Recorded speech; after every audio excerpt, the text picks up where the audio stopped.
quarta, 16 de outubro. Temas recorrentes: fé, incredulidade. Ouça João 3, 16 a 21. Porque Deus amou o mundo de tal maneira que deu seu Filho unigênito, para que todo o que nele crê não pereça, mas tenha a vida eterna. Porque Deus enviou o seu Filho ao mundo, não para que condenasse o mundo, mas para que o mundo fosse salvo por ele. Quem nele crê não é condenado, mas o que não crê já está condenado, porque não crê no nome do unigênito Filho de Deus. A condenação é esta: a luz veio ao mundo, mas os homens amaram mais as trevas do que a luz, porque as suas obras eram más. Pois todo aquele que pratica o mal detesta a luz, e não se aproxima da luz, para que as suas obras não sejam reprovadas. Quem pratica a verdade se aproxima da luz, para que as suas obras sejam manifestas, porque são feitas em Deus. João 9, 35 a 41. Jesus ouviu que eles tinham expulsado o homem. Ao encontrá-lo, perguntou: Você crê no Filho do Homem? Ele respondeu: Quem é, Senhor, para que eu creia nele? E Jesus lhe disse: Você já o tem visto, e é aquele que está falando com você. Então ele afirmou: Eu creio, Senhor, e o adorou. Jesus continuou: Eu vim a este mundo para juízo, a fim de que os que não veem veja, e os que veem se tornem cegos. Alguns dos fariseus que estavam perto dele perguntaram: Por acaso também nós somos cegos? Jesus respondeu: Se vocês fossem cegos, não teriam pecado algum. Mas porque agora dizem, nós vemos, o pecado de vocês permanece. João 12, 36 a 46. Enquanto vocês têm a luz, creiam na luz, para que se tornem filhos da luz. Depois de dizer isso, Jesus foi embora e ocultou-se deles. E embora tivesse feito tantos sinais na presença deles, não creram nele. Para se cumprir a palavra do profeta Isaías, que diz: Senhor, quem creu em nossa pregação? E a quem foi revelado o braço do Senhor?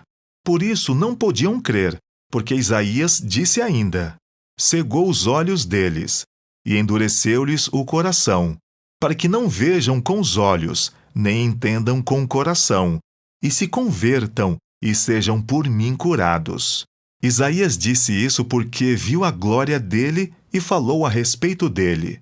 No entanto, muitos dentre as próprias autoridades creram em Jesus, mas por causa dos fariseus não o confessavam, para não serem expulsos da sinagoga, porque amaram mais a glória dos homens do que a glória de Deus.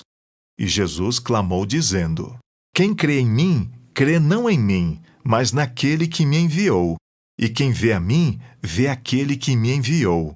Eu vim como luz para o mundo, a fim de que todo aquele que crê em mim não permaneça nas trevas. Pergunta 4. Como esses textos repetem o tema da fé e da incredulidade encontrado no prólogo? No Evangelho de João, a humanidade está dividida em dois grandes grupos: os que creem em Jesus e o aceitam como o Messias, e os que, tendo a oportunidade de crer, escolhem não fazê-lo. Os discípulos estão no primeiro grupo, além de pessoas como Nicodemos, que passam a crer lentamente, a samaritana e o cego de nascença.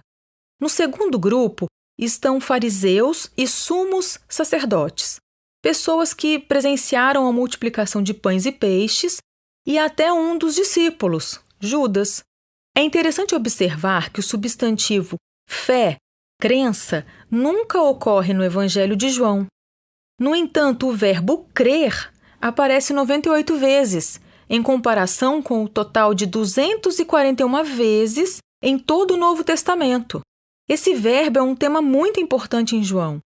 O fato de que o Evangelho usa apenas o verbo em vez do substantivo parece indicar um aspecto bastante ativo de se tornar cristão. Ser alguém que crê em Jesus é algo que fazemos, e isso se expressa na maneira de viver, não apenas em um conjunto de crenças. O diabo também crê em Jesus. Em João, a principal diferença entre os dois grupos é a forma como se relacionam com Jesus. Os crentes, ou os que passam a crer, têm uma abertura para com Jesus, mesmo quando ele os confronta ou repreende. Eles vão a Cristo e não fogem. Jesus é a luz que brilha sobre eles. Pela fé, crendo, tornam-se filhos de Deus. Os incrédulos, por outro lado, normalmente vão até Jesus para afrontá-lo. Eles são caracterizados por aqueles que amam as trevas e não a luz. Acham difícil aceitar as palavras de Jesus ou o veem quebrando antigas tradições, em vez de atender às expectativas humanas. Eles o julgam em vez de permitir que a sua luz os avalie e julgue. Essa atitude, é claro, é vista inúmeras vezes nos líderes religiosos, que, como guias espirituais da nação, deveriam ter sido os primeiros a aceitar Jesus.